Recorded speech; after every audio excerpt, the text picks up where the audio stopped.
Satellite digital మీడియాలో anchor కావాలనుకుంటున్నారా? వెంటనే సంప్రదించండి కిరణ్ టీవీ న్యూస్. హాయ్, అందరికీ నమస్కారం. కన్నప్ప సినిమా ప్రపంచం మొత్తం ఎదురు చూస్తున్న కన్నప్ప సినిమా రానే వస్తోంది. ఇది నేను వీడియో చేస్తుంది 26వ తారీఖున, 27వ తారీఖున రిలీజ్, 26వ తారీఖున సాయంత్రం ఈ వీడియో చేస్తున్నా. ఈ సమయానికి విష్ణు గారి ఇంటర్వ్యూ కూడా ఒకటి వచ్చింది. 1,15,000 టికెట్లు అమ్ముడుపోయాయి అంటే దాదాపుగా 2 కోట్లకు పైగా, 2.5 కోటి దాదాపుగా, సరే అటు ఇటు కలిపి మనం వర్స్ట్ కేసు వేసుకుంటే 2 కోట్ల రూపాయలు ఈ సినిమాకి వచ్చినట్టు అడ్వాన్స్ బుకింగ్ ద్వారా. ఈ సినిమా 200 కోట్ల రూపాయలు ఖర్చు పెట్టి భారీ తారాగణంతో తీశారు. నిజం చెప్పాలంటే మోహన్ బాబు గారి కెరీర్లోనూ, మంచు విష్ణు గారి కెరీర్లోనూ ఇది చాలా అత్యంత భారీ బడ్జెట్ సినిమా అని చెప్పాలి. అప్పటికి ఏంటి, మోహన్ లాల్ ఫ్రీగా నటించారు, ప్రభాస్ ఫ్రీగా నటించారు. సో వీరందరూ ఫ్రీగా నటించినప్పటికి కూడా ఇది 200 కోట్ల రూపాయల బడ్జెట్ అయిందట. దాదాపు చాలా ఏళ్ల నుంచి ఈ సినిమా తీస్తున్నారు. మంచు విష్ణు గారు ఎంత నమ్మకం పెట్టుకున్నారంటే ఈ సినిమా తర్వాత ఇది హిట్ అయితే ఇండస్ట్రీలో ఉంటా, ఫట్ అయితే ఇండస్ట్రీ నుంచి వెళ్ళిపోతా అన్నట్టుగా చావో రేవో అంటారు కదా, ఆ రకమైన సవాలుగా తీసుకుని మంచు విష్ణు గారు ఈ సినిమాని నిర్మిస్తున్నారు. మోహన్ బాబు గారు కూడా అంతే, అపారమైన నమ్మకం ఉంది ఆయనకి కొడుకు మీద. సో చిన్న కొడుకు మీద లేదు కానీ పెద్ద కొడుకు మీద అపారమైన నమ్మకం ఉంది. ఆ నమ్మకంతో ఈ సినిమాకి ఇంత బడ్జెట్ పెట్టామని చెప్తున్నారు. సో ఈ సినిమా హిట్ కావాలని నేను మనస్ఫూర్తిగా కోరుకుంటున్నా. ఎందుకు సార్ హిట్ కావాలి అంటే, ఇది సినిమా సబ్జెక్ట్ ఏంటి, కన్నప్ప ఒక మహాభక్తుడు ఏ రకమైన స్థితి నుంచి ఒక డివోటీగా ఏ రకంగా మారి ధర్మాన్ని కాపాడడానికి ఆయన చేసిన కృషి ఏంటి, ఇది సహజంగా కన్నప్ప మన ఇతివృత్తం. సో ఈ ఇతివృత్తము పాన్ ఇండియా స్థాయిలో చూపించబోతున్నారు.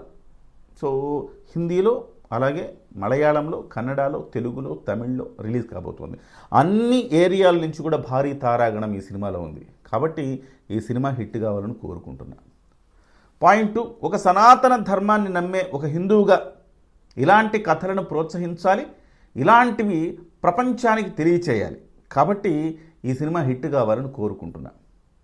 మూడవది, సినిమా ఇండస్ట్రీ 10 కాలాల పాటు పరిఢవిల్లాలంటే ఇవాళ ఎట్లా అయిపోయిందంటే, సినిమా ఇండస్ట్రీ రకరకాల సమస్యలతో కునారిల్లిపోతుంది. ఎవరికి వారే యమునా తీరే అన్నట్టుగా ఉన్నారు. ఎవరు కూడా ఎవరికి సంబంధం లేదు. అరే రెండ్రా బాబు, మీ సమస్యల గురించి చర్చిద్దాము, జనానికి సినిమా చేరువ చేద్దామంటే కూడా వెళ్ళలేని స్థితిలో ఇండస్ట్రీ ఉందంటే మనం అర్థం చేసుకోవచ్చు. ఎవరి సినిమా వాళ్ళకి బడ్జెట్ పెంచుకొని టికెట్ రేటు పెంచుకుంటే సరిపోద్దని. అలా కాకుండా సినిమాలు అందరికీ చేరువ కావాలంటే ముందు సినిమా హిట్ అవ్వాలి. హిట్ అయితే కొన్ని వందల వేల కుటుంబాలు దాని మీద ఆధారపడి బతుకుతూ ఉంటే వాళ్ళందరూ కూడా క్షేమంగా ఉంటారు. సో ఆ రకంగా మనం ఈ సినిమా హిట్ కావాలని కోరుకుందాం. ఇక పాయింట్ 4, చాలా చోట్ల సినిమాకి చూడండి, చాలా చోట్ల ఇంకా చాలా చూడండి, రేపే సినిమా రిలీజు అయినా కానీ చాలా చోట్ల అన్ని పచ్చగా కనపడుతున్నాయి. ఒక థియేటర్ చూడండి, పీవీఆర్ అంట, nexus mall, Kukatpally, Hyderabad.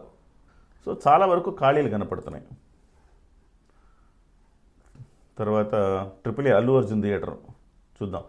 So 300 రూపాయల వరకు టికెట్ రేట్లేమి హైదరాబాద్లో పెంచలేదన్నారు, కానీ చాలా చోట్ల టికెట్ రేట్ పెంచారు. కానీ నేను విజయవాడలో చూశాను, విజయవాడలో అయితే మల్టీప్లెక్స్లలో కూడా 200 రూపాయలకి టికెట్ దొరుకుతోంది. అంటే ఆబగా టికెట్లు అన్ని సినిమాలతో పోలిస్తే ఆబగా టికెట్లు ఏం పెంచలా. అది దాన్ని మనం మంచు విష్ణుని మనము అభినందించాలి. సో బెనిఫిట్ షోలు అని చెప్పి 500 రూపాయలు, 1000 రూపాయలు కొట్టేసి మనం ప్రపంచ రికార్డులు సృష్టిద్దామన్న తాపత్రయానికి పోలా, ఆ విషయాలు అభినందించాలా. అలాగే ఓటీటీ రైట్స్ కూడా, సినిమా మీద నాకు నమ్మకం ఉంది, 10 వారాల దాకా ఓటీటీ రైట్స్ కూడా నేను అమ్మను అన్నానని మంచు విష్ణు గారు చాలా సందర్భాల్లో చెప్పారు. దాన్ని కూడా మనం అభినందించాలా. ఓకే, 10 వారాలు సినిమా ఆడిన తర్వాతనే నేను ఓటీటీకి ఇస్తా అన్నారు. మొన్న అమీర్ ఖాన్ గారు కూడా అదే అంశం చెప్పారు. సితారే పర్ జమీన్ అని ఏదో సినిమా వచ్చింది కదా, ఆ సినిమాకి సంబంధించి చెప్పారు. అది కూడా అభినందించదగ్గ నిర్ణయం అని మనం అన్నాం. ఓకే, ఏదేమైనా కానీ ఈ 4-5 కారణాల వల్ల ఈ సమయంలో మత మార్పిళ్ళు కూడా అధికంగా జరుగుతున్నాయి. కాబట్టి భక్తులను ఏకతాటి మీదకి తీసుకొచ్చి శివతత్వాన్ని బోధించాలంటే ఇలాంటి సినిమాలు హిట్ కావాల్సిన ఆవశ్యకతను తెలియజేస్తున్నాయి. ఇవన్నీ కూడా పాజిటివ్స్ అండి. సో డెఫినెట్గా భారీ తారాగణం ఉంది కాబట్టి హిట్ అవుద్దని మనం నమ్ముదాం. ఇదంతా పాజిటివ్ సైన్ అని చెప్తాను నేను. నాణ్యానికి మరోవైపు ఉంది నెగిటివ్స్. ఏంటి ఈ సినిమాకి సంబంధించి పెద్ద నెగిటివ్, మంచు ఫ్యామిలీ అనండి.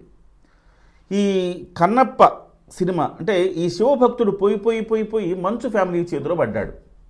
మరి వాళ్ళు ఎట్లా తీర్చిదిద్దుతారు ఏంటని అర్థం కావట్లా. ఎందుకంటే వాళ్ళు అత్యంత భారీ బడ్జెట్తో తీసిన సినిమా ఇది అని చెప్తున్నారు. ఆ న్యూజిలాండ్కి ఏదో తీసుకుపోయారు. ఆ లొకేషన్స్ అన్ని ఏందండి ఇలాంటి లొకేషన్స్లో తీశారు అంటే అప్పట్లో మన ప్రాంతం ఎట్లానే ఉండేది అని చెప్తారు. దేనికి దానికి చెప్తుంటారు. అదేంటో ఎవరైనా కానీ అంత పెద్ద వాల్యుబుల్ హార్డ్ డిస్క్ని ఒక మనిషి పంపించకుండా ఇట్లా DTTC కొరియర్లో వేస్తారండి. ఆ సినిమా స్థాయి ఏంటి? అక్కడ పడిపోలే. 200 కోట్ల రూపాయలు పెట్టిన వాళ్ళు ఒకళ్ళని ముంబై నుంచో ఢిల్లీ నుంచి ఎక్కడి నుంచి మీరు పంపించారు ఆ హార్డ్ డిస్క్ని? ఒక మనిషి తన చేత పట్టుకొచ్చి ఇవ్వలేడండి? అంత నిర్లక్ష్యం అది నాకు అర్థం కాదు. అందులో చాలా విలువైన సన్నివేశాలు ఉన్నాయని చెప్తా ఉన్నారు. సో అది చిల్లర ప్రచారమైన అయి ఉండాలి, కేవలం మంచు మనోజ్ మీద, లేదా అది కావాలని పబ్లిసిటీ స్టంట్ అన్న అయి ఉండాలి. సో ఏదేమైనా కానీ ఇలాంటి వాటి వల్ల స్థాయి పడిపోతుంది. సో నిజంగా అది పోయినా కానీ దాని మీద కంప్లైంట్ చేయకుండా ఉండాలి. సో ఈ రకంగా మంచు విష్ణు అంటే మంచు ఫ్యామిలీ చేతుల్లో పడ్డం అనేది ఒక రకంగా మైనస్ అని చెప్పాలి. ఏంటి సార్ మంచు ఫ్యామిలీ మీద మీకు కక్ష కోపం అంటే? నాకేం కక్ష ఉంటుంది?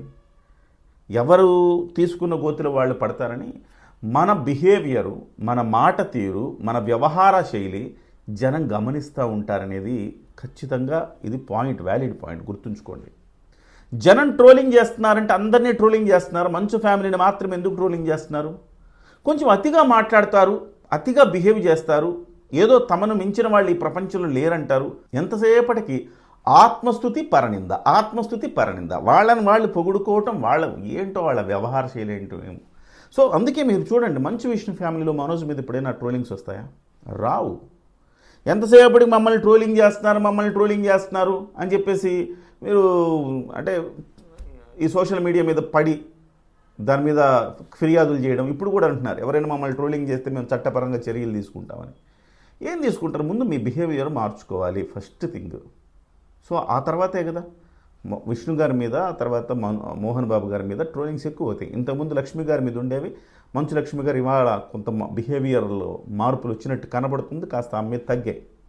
సో మీ ఫ్యామిలీలోని ఉదాహరణ, మంచు మనోజ్ని ఎందుకు ట్రోలింగ్ చేయరు, మిమ్మల్ని ఎందుకు ట్రోలింగ్ చేస్తారు?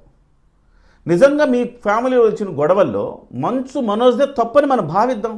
కానీ సమాజం నుంచి అతనికే మద్దతు ఉందే, మీకెందుకు మద్దతు లేదు?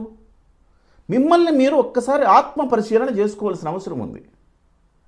కాబట్టి ఈ సినిమాకి ప్రధానమైన మైనస్సు మంచు ఫ్యామిలీ చేతులు ఈ సినిమా పడ్డం, ఈ సినిమాకి సంబంధించి బయటకు వస్తున్న వార్తలు, ఇవన్నీ కూడా కొంతవరకు ఇబ్బందికరంగా పరిణమించాయని చెప్పాలి.